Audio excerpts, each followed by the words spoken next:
Hello বন্ধুরা, আসসালামু আলাইকুম। মিতা কিচেন থেকে সবাইকে স্বাগত। আজ আমি আপনাদের জন্য নিয়ে আসছি গ্যাসের চুলায় কিভাবে এত মজাদার তুলতুলে নরম একদম পারফেক্ট ইয়াম্মি কেক তৈরি করা যায়, সেটাই আমি শেয়ার করছি। তো চলুন, এখানে একটা বোল নিয়েছি, বোলের মধ্যে আমি 2টো ডিম ভেঙে নিচ্ছি। এরপর আমি দিয়ে দেবো 1 কাপ চিনি। আর চিনিটা দেওয়ার পরে কিন্তু খুব ভালোভাবে চিনিটা ডিমের সাথে মিক্স করে নিতে হবে। একদমই কিন্তু দানা দানা থাকা যাবে না, সম্পূর্ণটা ভালোভাবে মিক্স করে নিতে হবে। তোমার ডিমটা মিক্স করা হয়ে গেছে, চিনির সাথে দেখতে পাচ্ছেন ফেনা ফেনা হয়েছে। এখন আমি এতে দিয়ে দিচ্ছি 1 চামচ বেকিং পাউডার। বেকিং পাউডারটা এখন আমি ভালোভাবে নেড়ে চেড়ে মিশিয়ে নেব। এখানে দিয়ে দিচ্ছি আমি 2 প্যাকেট দুধ। আর এখানে মিনি সাইজের প্যাকেট নিয়েছি আমি। এখানে আপনার পাশের যে কোনো মুদির দোকানে পেয়ে যাবেন, এগুলো 10 টাকা করে দাম। আমি 2 প্যাকেট দিয়ে দিচ্ছি। তো দুধটাকে আমি ভালোভাবে এখন ডিম আর চিনির সাথে মিশিয়ে নেব। খুব ভালোভাবে কিন্তু দুধটাকে মিশিয়ে নিতে হবে। এভাবে নাড়তে নাড়তে এক পর্যায়ে মিশে যাবে। তো দুধটা মেশানো হয়ে গেছে। এখন আমি দিয়ে দিচ্ছি 1 কাপ ময়দা। আর ময়দাটা কিন্তু এভাবে চেলে দিতে হবে। কাপ ধরে ঢেলে দিলেও হবে, কিন্তু সেটা দলা পেকে যায়, ব্যাটারটা তৈরি করতে সময় লাগে বেশি। তাই এভাবে চালনি দিয়ে চেলে দিবেন, তাহলে খুব তাড়াতাড়ি ব্যাটারটা তৈরি করা যাবে, মিক্সড হয়ে যাবে ভালোভাবে তাড়াতাড়ি। তখন আমি দিয়ে দিচ্ছি এখানে স্বাদ মতো লবণ। আর মিষ্টি জিনিসে কিন্তু লবণ দিলে কিন্তু এর স্বাদটা দ্বিগুণ বেড়ে যায়। তারপরে দিয়ে দিয়েছে 1 চামচ ভ্যানিলা এসেন্স। আর এটা তো অবশ্যই দিতে হবে, জানেন, ফ্লেভারের জন্য। বাজারে কেক যারা খেয়েছেন তারা তো জানেন যে ভালো একটা ফ্লেভার থাকে এটাই দেওয়ার কারণে। এরপরে দিয়ে দিয়েছি 1 কাপ দুধ। এখানে আমি 2 কাপ দুধ জাল করে ঘন করে 1 কাপ করে নিয়েছি। আর এই দুধটা দেওয়ার কারণে কিন্তু কেকের স্বাদটা দ্বিগুণ বেড়ে যাবে। তো দুধটাকে আমি ব্যাটারটার সাথে ভালোভাবে মিশিয়ে নিচ্ছি। তো দুধটা মেশানো হয়ে গেছে আমার। এরপরে দিয়ে দেবো আমি এখানে 1 কাপ তেল, সাদা তেল দিয়ে দিচ্ছি, সয়াবিন তেল।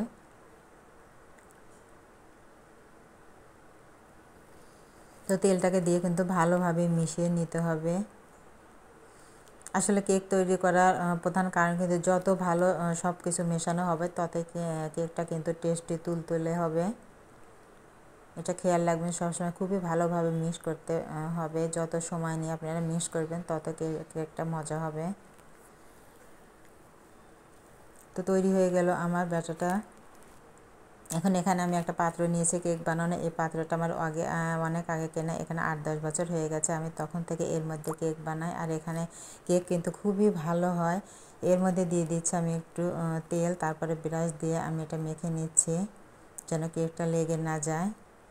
তারপরে আমি ব্যাটারটা এখানে দিয়ে দিচ্ছি। আর এখানে কিন্তু আমি পুরোটা দেবো না, হাফটা দেব, কারণ কেকটা তো ফুলে একদমই ভর্তি হয়ে যাবে, তাই হাফটা দেবার। মাঝখানে যে দেখতে পাচ্ছেন বাটির মধ্যে উঁচু, এটা কিন্তু একটা রিংয়ের মতো তৈরি হবে এই কেকটা। যারা এই পাত্রটা দেখেছেন তারা জানেন কত সুন্দর একটা রিং তৈরি হয়।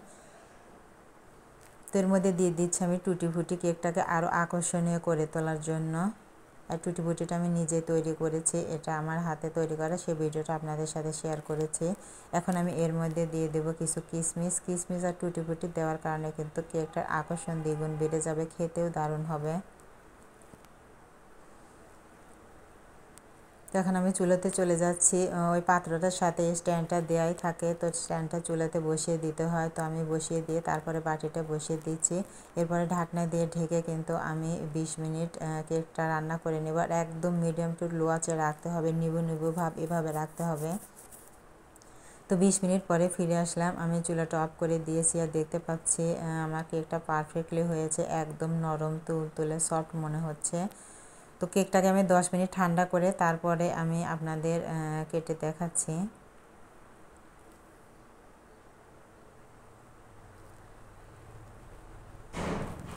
তো আমার কেকটা ঠান্ডা হয়ে গেছে। এখন আমি একটা চাকু দিয়ে তারপরে চতুর্পাশ থেকে ছাড়িয়ে নিচ্ছি। তেল যেহেতু দেওয়া আছে, ছাড়ানো অতটা কষ্টকর নয়। এরপরে মাঝখান দিয়ে কিন্তু ছাড়াতে হবে, নইলে ঢালতে গেলে সাইড থেকে পড়তে চাইবে, মাঝখান থেকে পড়বে না, তখন কেকটা ভেঙে যাবে। এখন একটা হাফ প্লেটে আমি কেকটা ঢেলে নিচ্ছি।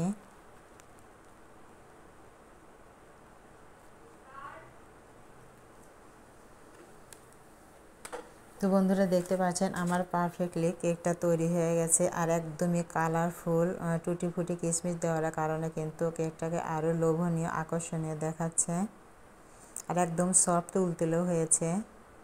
এখন আমি কেকটাকে কেটে দেখাচ্ছি আপনাদের।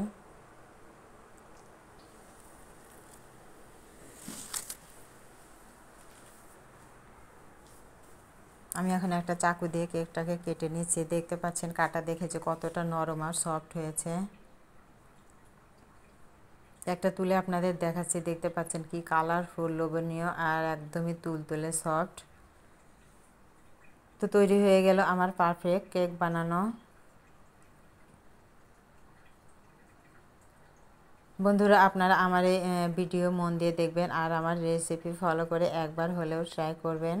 আমার রেসিপি যদি ভালো লাগে তাহলে অবশ্যই লাইক কমেন্ট শেয়ার করে আমার পাশে থাকবেন আর আমার এই নতুন পেজটিকে এগিয়ে নিয়ে যেতে প্লিজ একটু ফলো দিবেন। আর আমার একটি ইউটিউব চ্যানেল আছে, ইউটিউব চ্যানেলটি সাবস্ক্রাইব করবেন, সাবস্ক্রাইব করার অনুরোধ রইল। তো ভালো থাকবেন সবাই, আবারও দেখা হবে অন্য কোনো দিন অন্য কোনো ভিডিও নিয়ে আপনাদের সামনে হাজির হব। আল্লাহ হাফেজ।